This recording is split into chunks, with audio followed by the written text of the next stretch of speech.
நம்மளை ஒருத்தர் சூஸ் பண்ணணும்னு ஏங்கக்கூடாது. எதுக்கு அந்த ஏக்கம்? நம்ம வேல்யூவை புரிஞ்சவங்க நம்மளை சூஸ் பண்ணால் போதும். பண்ணலனாலும் பரவாயில்ல, நிம்மதியாக தனியாகவே கூட வாழ்ந்துடலாம். ஹோண்டா CB350 RS மாதிரி. It's not for the masses.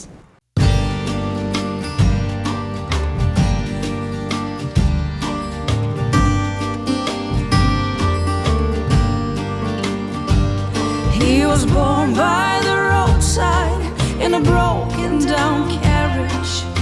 Classic motor சைக்கிள்ஸில் மாடர்னிட்டி எதிர்பார்க்குற ஒரு நீஷ் செக்மெண்ட்டுக்கு ஹோண்டா ஆஃபர் பண்ணுற ஒரு மைனர்லி ஆல்டர்ட் ஹோண்டா CB350 ஹைனஸ் தான் இந்த RS350.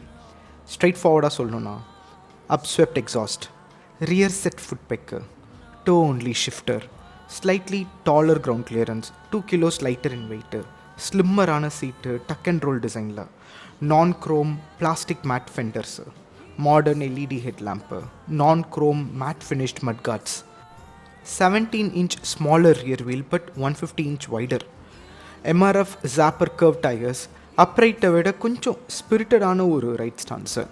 இந்த 14 பாயிண்ட்ஸ் தான் ஹைனஸ் அண்ட் RSக்கு நடுவில் இருக்கிற கீ டிஃப்ரென்சஸ். சிம்பிளாக சொல்லணுன்னா ரிலாக்ஸ்டாக ஓட்டணுன்னா ஹைனஸ்ஸு, கொஞ்சம் ரெஸ்ட்லெஸ்ஸாக ஓட்டணும்னு பிரியப்பட்டா RS.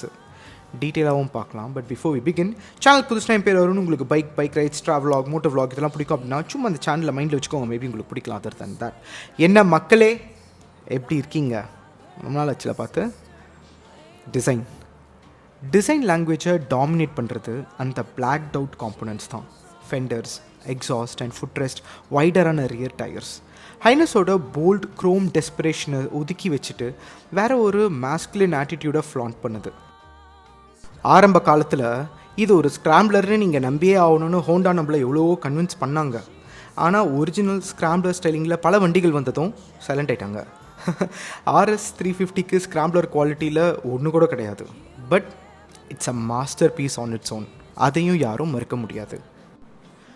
Choice of materials most of the இடங்களில் ஓகே. ஹேண்டில் பாரோட ஸ்லீசி ரப்பர் அண்ட் சார்ஜிங் கேப்போட மெட்டீரியல் இது ரெண்டு மட்டும்தான் ரொம்ப மோசமாக இருக்கிறது பெரும் வருத்தத்திற்கு உரியது. Otherwise panel gaps, paint job, choice of paint, finesse இதெல்லாம் பெருசாக குறை சொல்கிற மாதிரியே இல்லை. சூப்பராக இருக்குது. வயரிங் டிசிப்ளின், வெல் ஒர்க்ஸ் எல்லாம் கூட கொடுக்குற காசுக்கு ஒர்த்து. ஜப்பான்காரன் தான். ஸ்விட்ச் கியர்ஸோட quality is fine. But horn and இண்டிகேட்டரோட ஸ்விட்சஸ் ஸ்வாப் பண்ணி வச்சுருப்பாங்க. அது ஃபர்ஸ்ட் டைமர்ஸ்க்கு கொஞ்சம் கஷ்டமாக இருக்கும். போக போக அதுவும் சரியாயிடும். நீங்கள் டெஸ்ட் ட்ரைவ் பண்ணும்போது என்னடா இது இப்படி இருக்கே அப்படின்னு நினச்சி இதை கன்சிடர் பண்ணாமல் விட்டுறாதீங்க. அது பழகிக்கக்கூடிய ஒரு விஷயந்தான். ரியர் வியூ மிரரோட கவரேஜ் சிட்டி டிரைவிங்க்கு அடிக்குவேட். ஆனால் நீங்கள் ஒரு டால் ரைடர், அதாவது நீங்கள் ஒரு 5.9க்கு மேலே இருக்கீங்க அப்படின்னா இந்த மிரர் பொசிஷனிங் கொஞ்சம் இன்சஃபிஷியண்ட்டாக இருக்கும். நீங்கள் எக்ஸ்டெண்டர்ஸ் யூஸ் பண்ண வேண்டிய கட்டாயம் கொஞ்சம் ஏற்படும். அதுக்கேற்ற மாதிரி நீங்கள் அதை மாற்றிக்கணும். அது ஒரு பெரிய விஷயம் இல்லை, பட் பாயிண்ட்டை மட்டும் மைண்டில் வச்சுக்கோங்க. ஹெட்லாம்போட low beam throw not that great. High beam போட்டால் கொஞ்சம் பரவாயில்ல. அதில் கூட ஸ்ப்ரெட் என்பது அவ்வளோ ஜாஸ்தியாக இருக்காது அப்படின்றது ஒரு முக்கியமான ஒரு பாயிண்ட். அது பத்தலை. RS யூஸ் பண்ணுறவங்க கண்டிப்பாக ஆக்ஸிலரி லேம்ப்ஸை சூஸ் பண்ணிக்கிறது நல்லது. டர்ன் இண்டிகேட்டர்ஸ் கன்வென்ஷனலாக இல்லாமல் இது ஒரு மாதிரி காம்பேக்டாக ஆங்குலராக இருக்கிறதால இதோட ஃபங்க்ஷன் ரொம்ப ஸ்போர்ட்டியாக இருக்குது பார்க்குறதுக்கு. இந்த சின்ன சின்ன டீட்டெயில் எல்லாம் RSோட ஸ்போர்ட்டியர் ஆட்டிடியூடுக்கு நல்லாவே ஸ்கோர் ஏற்றி விட்டுருது.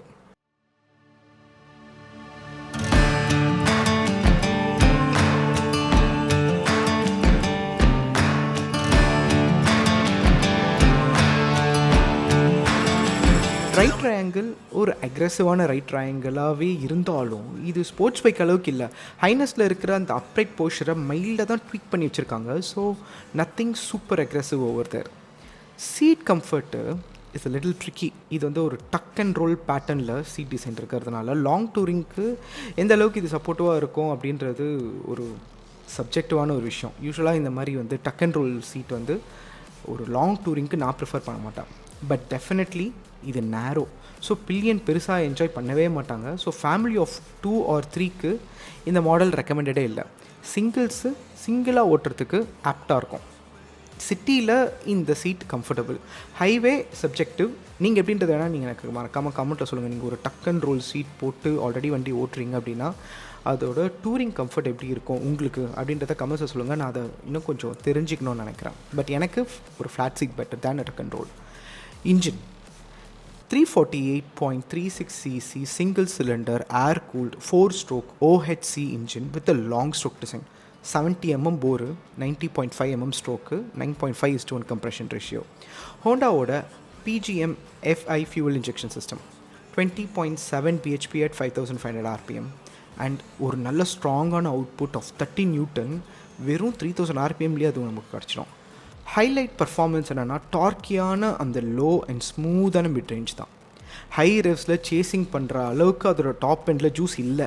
ஆனால் ஹைவேல 120 to 130 நீங்கள் க்ரூஸ் பண்ணுற அளவுக்கு எக்ஸலண்ட்டான கேப்பபிலிட்டி இருக்குது. Very importantly it is smooth, very very very smooth. 30 newtons in just 3000 rpm. ஜென்டிலாக த்ராட்டில் ஓப்பன் பண்ணாலும் செகண்ட் அண்ட் தேர்ட் கியரில் புல்லிங் பவர் பஞ்சியாக இருக்கும். 3000 to 5500 rpm தான் இந்த வண்டியோட ஸ்வீட் ஸ்பாட். மேனேஜபிளான ஓவர்டேக்கிங், ஸ்டெடியாக புல் பண்ணும், ட்ராமேட்டிக்காக அது எதுவும் பண்ணாது. 5500 rpmக்கு மேலே ஃபைனல் கியரில் கொஞ்சம் வைப்ஸோட 150 km/h கூட அச்சீவ் பண்ணலாம். பட் மை அட்வைஸ், நீங்கள் 130 இதை மெயின்டைன் பண்ணால் வண்டி உங்களை ஒழுங்காக மெயின்டைன் பண்ணணும். அண்டர் 2500 rpmல கிளச் ஒர்க்கு கொஞ்சம் நிறைய பண்ணணும். பட் இட்ஸ் ஓகே, ஏன்னா clutch extremely light.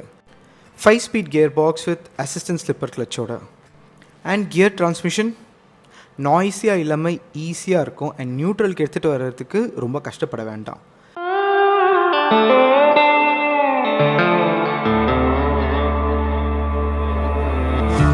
Litre fuel tank capacity. Honda claim பண்ணுற மைலேஜ் 35 km/L. ஆனால் நம்ம ரைடிங் கேங்கில் நிறைய யூசர்ஸ் இந்த இன்ஜின் வச்சுருக்காங்க. ரியல் டைம் மைலேஜ் ஒரு 38 கூட வரும் ஹைவேயில். ஆனால் சிட்டியில் 30 km/L அது தாண்டதே கிடையாது. 450 km/tank இதோட ரேஞ்ச். ஸோ இது ஒரு நல்ல டூரராகவும் பொசிஷன் பண்ணிக்கிறதுக்கு இந்த ஃபீச்சர் யூஸ்ஃபுல்லாக இருக்குது. ஃப்ரண்ட்டில் டெலிஸ்கோபிக் நான் அட்ஜஸ்டபிள் ஃபோர்க்கு, ரியரில் twin hydraulic shock absorbers. Suspension fairly ஸ்டிஃபாக இருக்குது.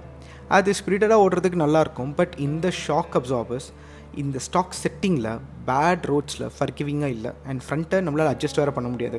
கார்னரிங்கில் இதே செட்டிங்கு நல்ல கான்ஃபிடென்ஸை காம்ப்ரமைஸ் பண்ணாமல் கொடுத்தாலும் பட் ஸ்டிஃபான சஸ்பென்ஷன் பேட் ரோட்ஸுக்கு, குறிப்பாக சிட்டியில் இருக்கிற நிறைய அண்டுலேஷன்ஸ்க்கு, சின்ன சின்ன பாட் ஹோல்ஸாக இருந்தாலும் ஃபீட்பேக் இஸ் வெரி ரியல்.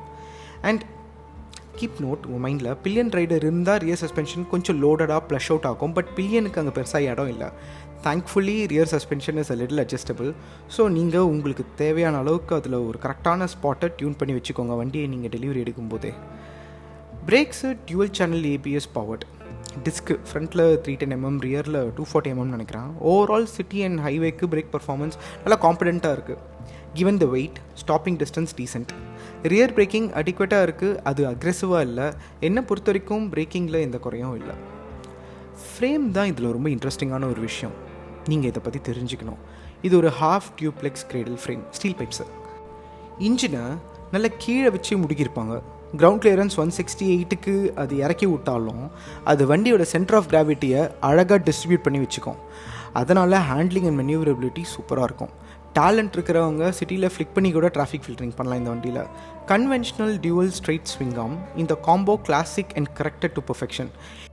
இந்த வண்டியும் சரி, ஹைனஸும் சரி, smooth to the core and vibe ஃப்ரீயாக இருக்கிறதுக்கு இந்த ஃப்ரேம் ஒரு மேஜர் ஃபேக்டர். கிரிட்டிக்கலாக திங்க் பண்ண வேண்டிய விஷயம் என்ன தெரியுமா? இந்த வண்டி டால் கியரிங் அப்படின்னு என்ன அர்த்தம்? நம்ம டிராஃபிக்கில் நிறைய கியரிங் பண்ணணும்னு அர்த்தம். அது கொஞ்சம் ஒர்க்கை டிமாண்ட் பண்ணும்.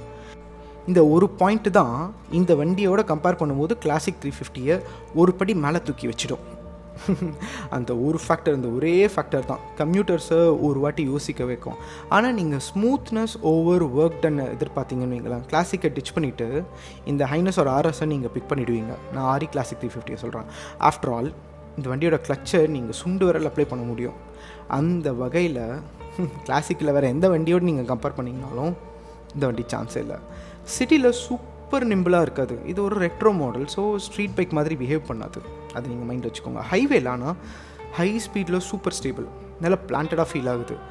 வைடர் ரியர் டயர்ஸ், நல்ல க்ரிப்பாக இருக்கும். ட்ராக்ஷன் கண்ட்ரோல் வேறு, ஸோ நோ சர்ப்ரைசஸ் உங்களுக்கு.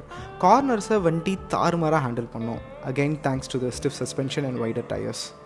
130 km/h மேலே புஷ் பண்ணால் இதில் விண்ட்ஷீல்டு இல்லைல்ல, ஸோ அதனால் சீக்கிரமாக டயர்டாகும் ஹைவேஸில். அண்ட் கன்சிக்யூட்டிவ் ஸ்பீட் பிரேக்கர்ஸ் வரும் பார்த்தீங்களா ஹைவேஸில். அதாவது ஏதாவது ஒரு ஊர் குறுக்க வரும்போது அந்த மெயின் ஹைவேல வந்து வரிசையாக ஸ்பீட் பிரேக்கர்ஸை குட்டி குட்டி வச்சுருப்பாங்க. அது நீங்கள் ஸ்லோ பண்ணலன்னா கொஞ்சம் பனிஷிங்காக இருக்கும் இந்த வண்டி. Keep it in your mind.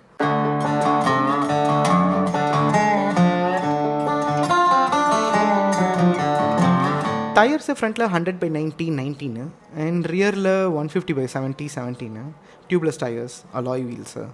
And city and ஹைவேக்கு இந்த காம்போசிஷன் ஃபுல் ப்ரூஃபான ஒரு composition. Nothing much to discuss in this. சிட்டியில் 168 mm கிரவுண்ட் கிளியரன்ஸ் ஓரளவுக்கு போதும் தான், மேனேஜ் பண்ணிடலாம். பில்லியன் ஏறினாலும் லக்கேஜ் ஏற்றினாலும் கூட மேனேஜ் பண்ணலாம், வரி பண்ண தேவையில்லை. ஹீட் மேனேஜ்மெண்ட் பற்றியும் நம்ம ரொம்ப வரி பண்ண வேணாம். ரீசன் என்னன்னா, இது ஒரு long stroke. So heat dissipation already கொஞ்சம் கம்மியாக தான் இருக்குது. அண்ட் இது air and oil cooled. So டிராஃபிக்கில் பம்பர் டு பம்பர் டிராஃபிக்கில் சொல்கிறேன், 30 minutesக்கு மேலே நீங்கள் ஓட்டினாலும் உருட்டினாலும் மட்டும்தான் கொஞ்சம் ஹீட்டு ஃபீல் ஆகும். மற்றபடி ஹீட் மேனேஜ்மெண்ட் இஸ் எக்ஸலண்ட். வண்டியோட வெயிட்டு 180 கிலோ, அது கிட்டக்க 180 கிலோ, கிட்டக்க 178 179 மாதிரி இருக்கும். ஈஸியாக மேனேஜ் பண்ணிடலாம். Seat height 800 mm. ஸோ நீங்கள் ஒரு 5.5 ரேஞ்சில் இருந்தீங்க அப்படின்னா பக்கா ஃபிட்டு. இன்னொரு முக்கியமான விஷயம் என்ன தெரியுமா? டேர்னிங் ரேடியஸ் தான். இந்த செக்மெண்ட்டில் இந்த மாதிரி ஒரு கிளாசிக் மாடலில் மோஸ்ட் நேரோ டேர்னிங் ரேடியஸ் இது தான். Wide handle bar, shorter wheel base. So you டர்ன்ஸ்லலாம் ஈஸியாக ஓட்டிடலாம். ஒரு 100cc பைக் மாதிரி நிம்பிளாக இந்த வண்டியை திருப்பி விட்டுடலாம். அர்பன் ரைடிங்க்கு இது ரொம்ப முக்கியமான ஃபேக்டர் டு கன்சிடர், எஸ்பெஷலி நீங்கள் ஒரு டிராஃபிக் கம்யூட்டராக இருந்தீங்கன்னா. ஒரு செமி டிஜிட்டல் இன்ஸ்ட்ருமெண்ட் கன்சோல், தேவையான ரியல் எஸ்டேட் டேட்டாலாம் அதில் நீட்டாக தெரியும். ஃபேன்சி அங்கே வேறு எதுவும் இல்லை, ரொம்ப மினிமலான மேட்ரு தான். அண்ட் பிரைட்னஸ் கண்ட்ரோலோடு வருது இந்த set. So yeah, Bluetooth connectivity அடிப்படையில் ஹோண்டா ரோட் சிங்க் வச்சு ப்ளூடூத்தில் ஃபோனையும் வண்டியும் கனெக்ட் பண்ணிடலாம். அதை வச்சு navigation, phone calls, messages and music கண்ட்ரோல்ஸை ஹேண்டில் பார்லேயே நம்மளால் ஆப்ரேட் பண்ண முடியும். Hands free voice assisted controls கூட இருக்குது. இதெல்லாம் DLX ப்ரோ வேரியண்ட்டில் மட்டும்தான். அண்ட் ட்ராக்ஷன் கண்ட்ரோல் ஃபீச்சர் இருக்கிறதுனால லூஸ் சர்ஃபேஸஸில் ஸ்லிப் ஆகாமல் நம்மளை இந்த வண்டி பார்த்துக்கும். அண்ட் ESS இருக்குது, அப்படின்னா எமர்ஜென்சி ஸ்டாப் சிஸ்டம். ஒன்றும் இல்லை, நீங்கள் சடனாக பிரேக் போட்டிங்கன்னா ஹசார்ட் லைட் ஆன் ஆகி, இந்த பையன் தெரியாதனமாக சடன் பிரேக் பண்ணிட்டான்ப்பா, இந்த பையனை வந்து இச்சிட்டாதீங்க அப்படின்னு அந்த வண்டியே சுற்றி இருக்கிறவங்களுக்கு சொல்கிறோம். அதான் அந்த feature. DLX variant 2,36,594 rupees. DLX bro variant 2,39,724 rupees. October 2025 இப்போது. இதில் கிளாசிக் 350யோட ரொம்ப க்ளோஸாக தான் ப்ரைஸ் பண்ணியிருப்பாங்க. But modern scrambler inspired design work with retro touch and Bluetooth connectivity, Honda road sync app integration, semi digital instrument console, gear position indicator, average mileage display, assist and slipper clutch, இதெல்லாம் தான் இந்த பைக்கை ஒரு reasonable additional வேல்யூவாக position பண்ணுதுன்னு நான் நினைக்கிறேன். Moreover ஹோண்டாவோட reliability மற்ற காம்படிஷனை விட கம்பேர் பண்ணும்போது 1-2 பாயிண்ட் ஆச்சும் ஜாஸ்தியாக இருக்கும்னு நான் நம்புகிறேன் ஓவர் தி இயர்ஸ் ஆஃப் ரிவ்யூவில். நீங்கள் எப்படி யோசிக்கிறீங்க? அதை மறக்காமல் எனக்கு கமெண்ட்ஸில் சொல்லுங்கள். ஸோ நவ், யாருக்கு இது செட் ஆகும் ப்ரோ?